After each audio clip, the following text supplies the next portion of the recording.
syndicats du crime et collégiennes sont confrontés au cours de cette nouvelle enquête des détectives de l'agence Tourisque. Une nouvelle série d'aventures policières à 13h25 sur la Une. Champions sportifs en direct et en action pour les championnats de France d'athlétisme, le Tour de France et des vedettes variétés cinéma pour les meilleures séquences de l'émission de l'année 83-84.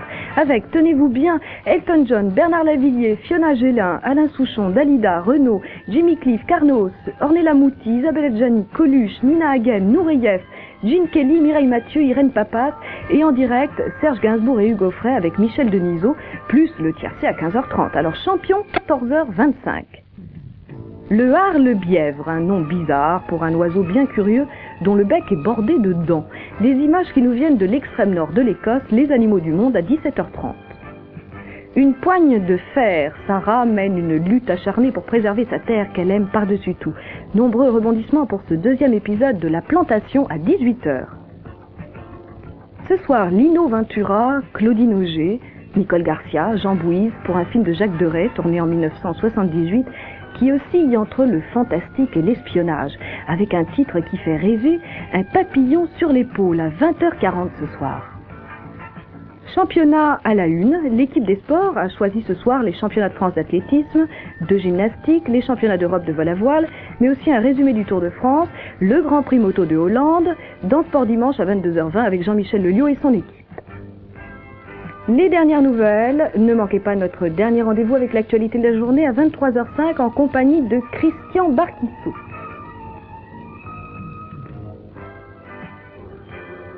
Je vous rappelle également que l'invité de 7 sur 7 ce soir sera Jean-Marie Le Pen, qu'après le journal de 20h, ce soir nous vous donnerons les résultats et les gagnants avec le tirage au sort du concours TF1 L'Homme de Suez. Et pour le moment, je vous propose d'avoir un petit aperçu d'une émission qui commence lundi, c'est Cocktail Maison avec Sim.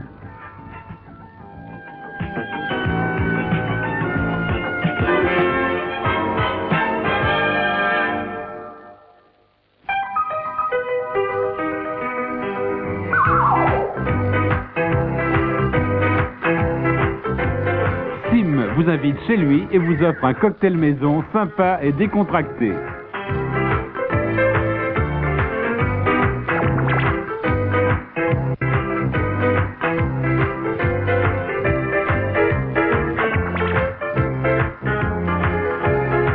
N'oubliez pas, rendez-vous chaque jour à 12h30 sur la Une avec Sim pour un super cocktail maison.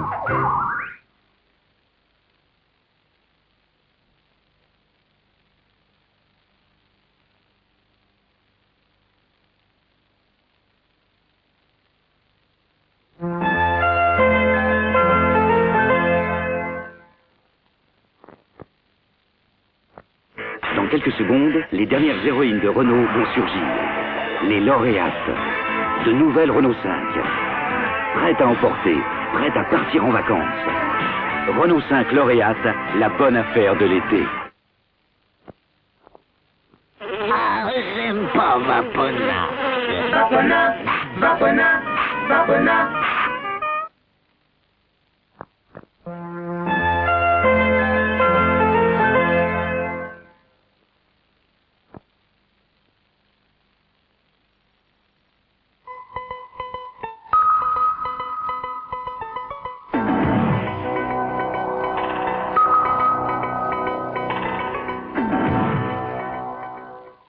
Madame, mademoiselle, monsieur, bonjour. Léger tremblement de terre en France dans la région de Digne. La terre a tremblé pendant 1 seconde hier soir à 21h37. Pas de dégâts, pas de victimes. Encore des bouchons ce matin pour les départs en vacances du 1er juillet. C'est surtout l'axe Paris-Côte d'Azur et Paris-Espagne qui bouchonnent, comme vous pouvez le constater sur cette carte. Il y a 14 km de bouchons en ce moment entre Tournus et Mâcon. Et Interservice Route vous conseille de quitter l'autoroute à Avallon et à Pouilly-en-Auxois et de prendre ensuite les itinéraires bis qui sont fléchés. 6 km de bouchons également à l'entrée de Lyon et au sud de Lyon, 9 km de bouchons à Solèze.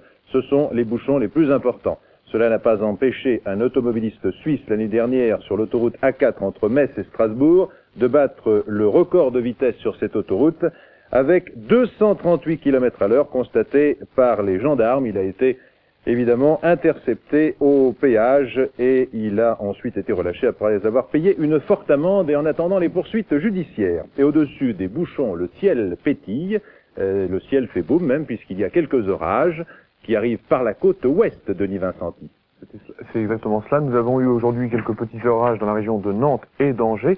Et cette zone orageuse, tous ces orages vont se décaler vers l'est. Et cet après-midi et ce soir, nous aurons des orages sur le Massif central et les Alpes du Nord. Par contre, partout ailleurs, ce sera du très beau temps, avec tout de même quelques petits passages nuageux dans les régions du nord et du nord-est de la France, ainsi que dans le sud de la France, où là, il y aura aussi, en cours de journée, même en soirée, des orages. Pour les températures, elles seront en hausse.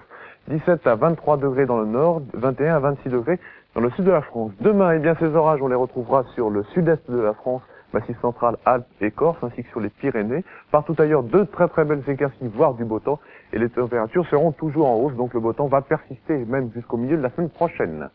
Donc d'une façon générale, un temps plutôt beau sur la majeure partie de la France en ce début juillet. Il n'en est pas de même aux États-Unis et plus précisément à New York où, comme vous le constatez, un violent orage s'est transformé en pluie diluvienne. Des voitures ont même eu leur moteur noyé car la hauteur de l'eau atteignait à certains endroits 60 cm. Les pompiers ont dû intervenir plus de 1000 fois pendant la journée et l'aéroport Kennedy a même été fermé à la circulation aérienne. À Mulhouse, un enfant de 2 ans a été sauvé de justesse par des pompiers hier après-midi. Ses parents l'avaient laissé dans une voiture en plein soleil, garée toutes vitres fermées. Les pompiers ont brisé une vitre de la voiture et ont transporté l'enfant à l'hôpital de Mulhouse, où il a été placé en réanimation. Quant aux parents, ils ont été sermonnés par les policiers. Comment empêcher les jeunes des banlieues déshéritées de succomber à la délinquance? C'est l'objectif de l'opération Été Jeunes. Des milliers d'adolescents des 11 départements les plus chauds de France bénéficieront des mesures prises par 3 ministères et par les communes concernées. À La Courneuve, qui avait été le théâtre de vifs incidents l'année dernière entre certains habitants et des jeunes, incidents ayant trouvé leur point culminant dans la mort du petit Toufik, on prépare l'été avec minutie. Un reportage de Philippe Madin. Pour les milliers de jeunes de La Courneuve, les vacances ne sont pas forcément les bienvenues. Pendant 2 mois, faute de pouvoir partir, ils se retrouvent sur le trottoir. Ils ne paraissent pas capables d'organiser leurs loisirs, d'où les tentations. Les vacances idéales, qu'est-ce que c'est pour eux? La liberté, les vacances. Quelle liberté? Comme ça, pour s'amuser, rigoler. Ça change. Tu peux le faire ici? Où? Ici? Ah non, on peut pas faire, c'est impossible. Pas avoir d'argent et... Voilà, avoir du pognon. Tes parents ne peuvent pas te payer des vacances. On n'est pas assez riche. Pas de vacances non plus pour cette famille de cet enfant. Est-ce que vous avez assez d'argent pour les envoyer en vacances? J'ai pas trop fort. Pas beaucoup. Je travaille pas, je suis pas plus, j'ai rien du tout. Et alors donc vous allez rester dans la cité? Oui. Et qu'est-ce que vous espérez faire? Je sais pas, alors là, je fais rien du tout. Franchement, je sais pas. Plusieurs dizaines de personnes s'occupent à La Courneuve de l'opération Vacances. De nombreux projets sont proposés. Sur place, des activités permanentes, telles cet atelier d'informatique qui rencontre un grand succès. C'est aussi le cas de ce stage de formation pour des animateurs sportifs, tous issus de La Courneuve. L'intérêt principal du projet est de responsabiliser les jeunes tout en les occupant. La Courneuve cherche aussi à faire sortir les adolescents de la ville en leur proposant des séjours à l'extérieur et même la participation à un chantier dans un village de montagne. Mais tout cela coûte très cher. Elle coûte pas si cher que ça, et en plus il y a le coût social, le coût par exemple de la délinquance, le coût du désespoir. C'est beaucoup plus cher que des sommes finalement fort minimes. Ce qui est important, c'est la rentabilité, à savoir les liens qu'on va tisser, le fait que les jeunes participent, connaissent mieux, s'intéressent, disent leurs mots. Tous les jeunes ne pourront pas être touchés par les mesures proposées.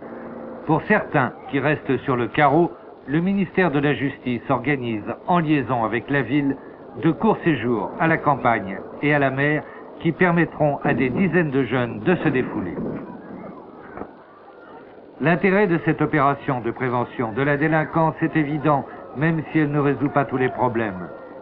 L'an dernier, elle a permis une baisse de 32% de la délinquance juvénile dans la Seine-Saint-Denis, 20% au plan national.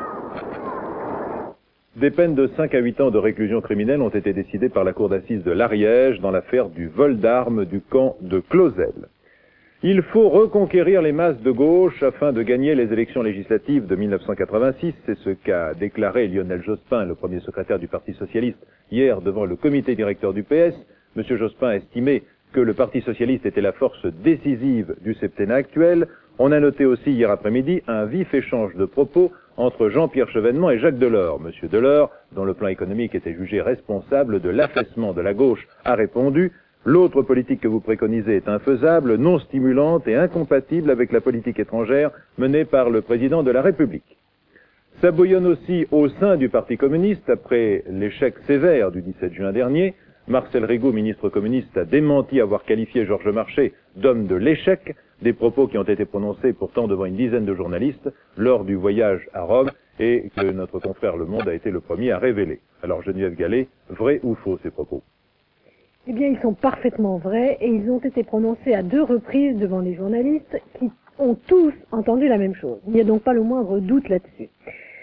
Ce qui est vrai aussi, c'est que Marcel Rigaud ne faisait pas là des déclarations officielles. Mais lorsqu'un ministre tient des propos si forts devant des représentants de la presse, même sur le ton de la confidence, c'est bien qu'il souhaite en faire transpirer quelque chose. Alors, qu'a-t-il dit de si scandaleux? Que jamais il n'y avait eu autant d'intervenants au comité central et que personne n'avait défendu le rapport de la direction, un rapport, je le précise, qui n'a pas été mis aux voix, ce qui est tout à fait exceptionnel. Qu'a-t-il dit d'autre? Que le fonctionnement du parti était à revoir pour que chacun, à la base, puisse s'exprimer. Que, s'il ne voulait pas rester un parti d'anciens combattants et attirer les jeunes, le PCF devait se démarquer de l'URSS, car pour eux, PC égale URSS égale goulag. Enfin, que pour la survie du parti, l'heure était à la révolution culturelle et qu'il faudrait pour la mener un nouveau patron, Georges Marchais étant devenu l'homme de l'échec pour une partie des communistes. En fait, ces propos font d'autant plus de bruit qu'ils surviennent 2 jours après que Georges Marchais ait dit sur TF1 « 1. Je reste secrétaire général » 2. Pas question d'abandonner le centralisme démocratique. Cela veut donc dire qu'il y a désormais 2 courants au sein du PCF, ceux qui veulent un vrai changement et qui veulent en discuter ouvertement, et ceux qui évidemment ne le souhaitent pas. En clair, la bagarre est ouverte, les bouches commencent à s'ouvrir, et l'on peut parier que le débat sera chaud, même très chaud cet été, dans les fédérations. Le nouveau Premier ministre canadien John Turner annonçait hier l'annulation du voyage que Pierre Mauroy devait effectuer cette semaine au Canada. Interrogé sur les raisons de cette annulation, on répond à l'hôtel Matignon qu'en raison de la session extraordinaire du Parlement, le Premier ministre ne peut s'absenter de Paris longuement, car il pourrait être amené à engager la responsabilité du gouvernement sur les textes en discussion. Social, action symbolique des viticulteurs de l'Hérault. Ils ont distribué hier après-midi dans la région de Montpellier du vin et des tracts aux automobilistes qui avaient pris la route des vacances. Les mariniers qui bloquent depuis 4 jours la Saône à Saint-Jean-de-Laune, à Chalon-sur-Saône et à Mont-Solémine ont décidé de poursuivre leur mouvement. Les bateliers souhaitent que les pouvoirs publics limitent l'attente de fret à 15 jours. Le mouvement pourrait s'étendre selon le président de l'entreprise artisanale de transport par eau. L'Allemagne vient de terminer l'une des plus longues grèves de son histoire, une grève qui a en partie touché la France.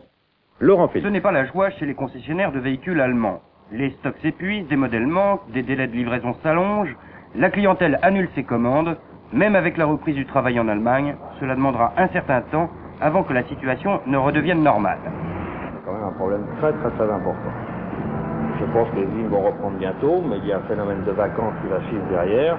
Et dans le meilleur des cas, on ne va pas pouvoir livrer de voiture avant le mois de septembre.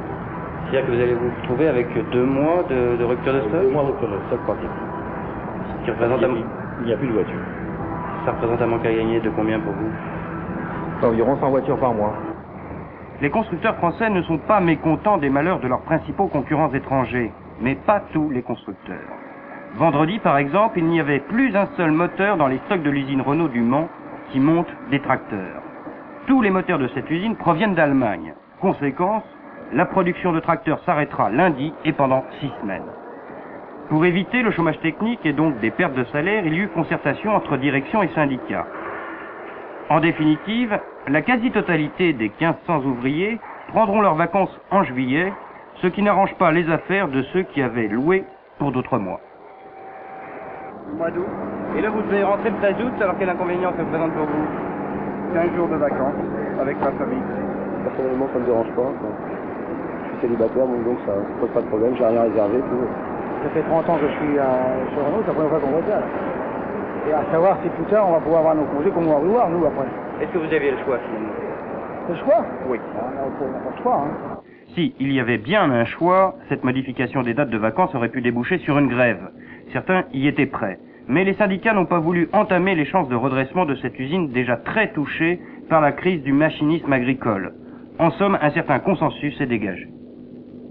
C'est un consensus, il y a aussi l'outil de travail qu'il faut arriver à défendre également.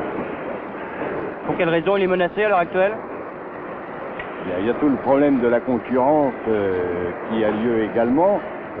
Et il est évident qu'au niveau de la concurrence, dès qu'un problème se produit quelque part, l'autre concurrent saute immédiatement sur l'occasion.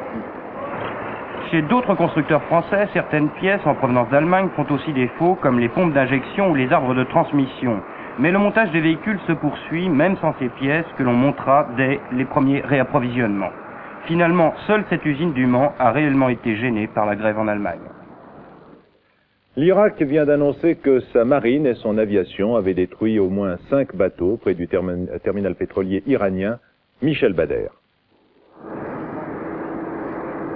Oui, encore 5 bateaux touchés par l'aviation irakienne, du moins si l'information en provenance de Bagdad s'avère exacte.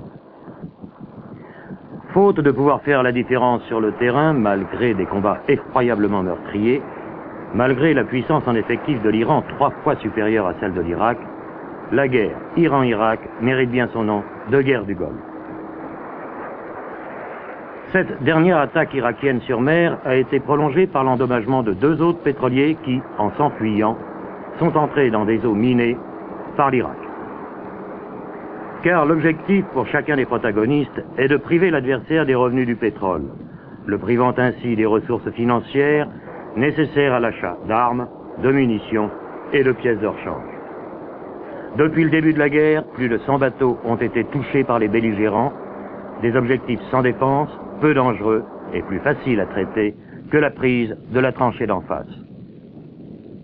En Bolivie, le président Hernán Siles Suazo a été enlevé puis relâché hier à la suite d'un coup d'État manqué. Cette tentative a été faite par des éléments de la police et de l'armée. Cependant, l'immense majorité des militaires boliviens sont restés loyaux au gouvernement démocratiquement élu. Le chef de l'État bolivien, que vous voyez sur ces images, avait été enlevé hier après-midi. Il a donc finalement été retrouvé sain et sauf et a pu regagner le palais présidentiel vers 15h30. Le président bolivien avait été enlevé par une 60aine de policiers et de soldats. Les putschistes, n'ayant pas réussi à obtenir l'appui des autres unités, se sont finalement dispersés dans la fuite et certains se sont réfugiés dans des ambassades. Les Japonais détiennent le record du monde de longévité. L'espérance de vie pour les hommes est supérieure à 74 ans et pour les femmes, elle est supérieure à 79 ans. Les Japonaises notamment, ont ainsi ravi aux Islandaises la première place pour la longévité. Au large de New York, un pêcheur de 25 ans a capturé un énorme requin de près de 5 mètres de long et pesant près de 300 kilos. Il a fallu 1h45 de combat pour venir à bout du monstre, mais ce n'est pas le plus gros requin pêché, puisque le record du monde a été établi dans cette même région de New York il y a 5 ans. On avait pris un requin de près d'une demi-tonne, 490 kilos exactement. Ces authentiques dents de la mer nous conduisent tout naturellement au cinéma. Marc Angelo a installé ses caméras dans les rues de Paris pour son premier film Tir à vue. Roger Houzet et Pascal Corard ont assisté à la confirmation de la nouvelle star du cinéma français, Sandrine Bonner.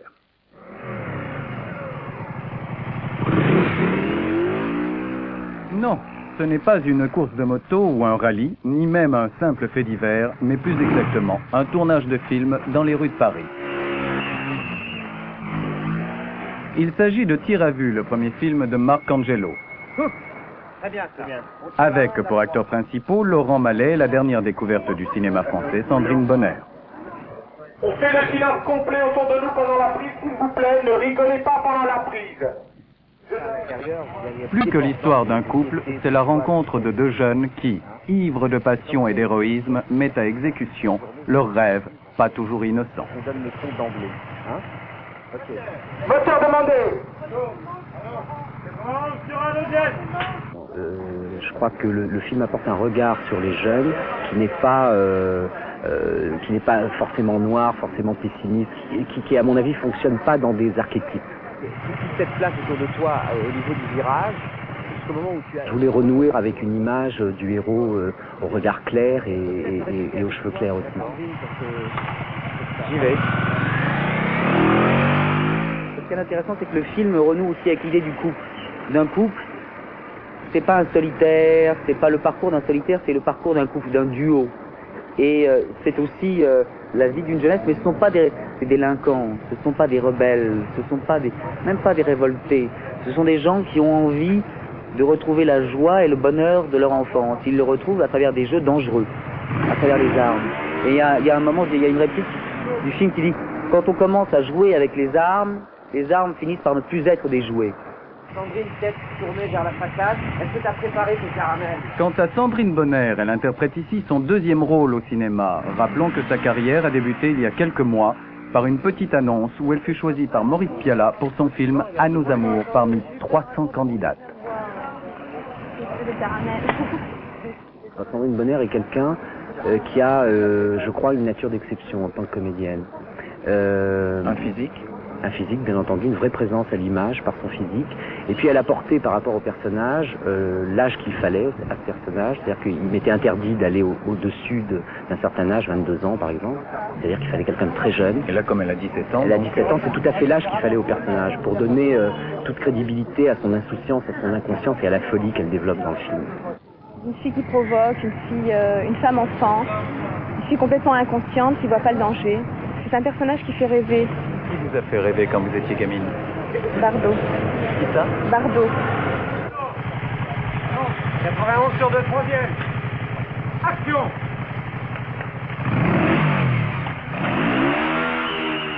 Et Tir à vue sortira le 30 août prochain sur les écrans de France. Le championnat de France de rock acrobatique s'est déroulé hier soir à Paris, un championnat à mi-chemin entre la danse et la gymnastique pour les danseurs de tous âges. Un reportage de Françoise Bernardi et Jacques Féden.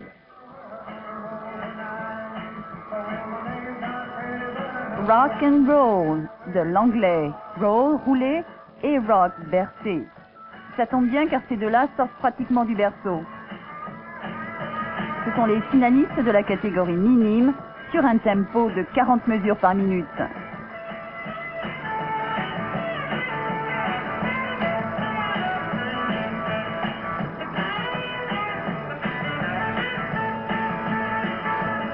Ils n'ont pas gagné, mais de toute façon, les juges ne savaient pas ce qu'ils faisaient hier soir.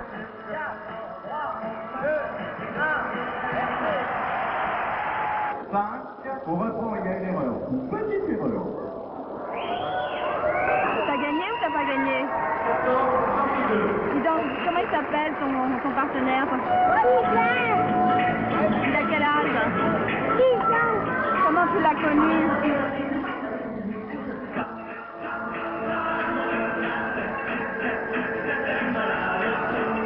Parle à mon cœur, ma tête est malade, mais mon jeu de jambes ça va, et qu'est-ce qu'on prend notre pied?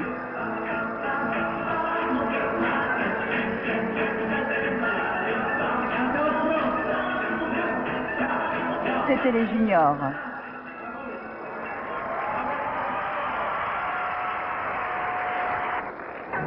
Avec les grands espoirs aspirants nationaux et internationaux, on passe au rock acrobatique proprement dit.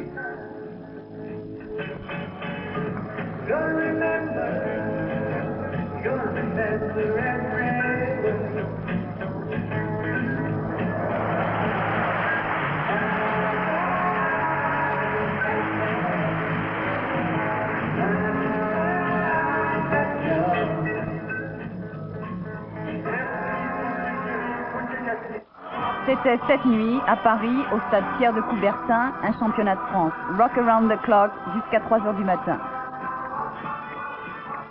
Performance toujours avec 7 sur 7 ce soir à 19 h. Jean-Louis Burgat, Frédéric Boulet et Éric Gilbert vous proposeront les images chocs de la semaine, qui vous seront commentées par Guylaine Laurent. L'invité, le grand témoin de 7 sur 7, sera Jean-Marie Le Pen, après son succès aux récentes élections européennes, où il a fait pratiquement jeu égal avec le Parti communiste. 7 sur 7, 19 h, réalisé par Jean-Claude Delannoy. Excellent après-midi à tous. Merci et rendez-vous ce soir, 20 h.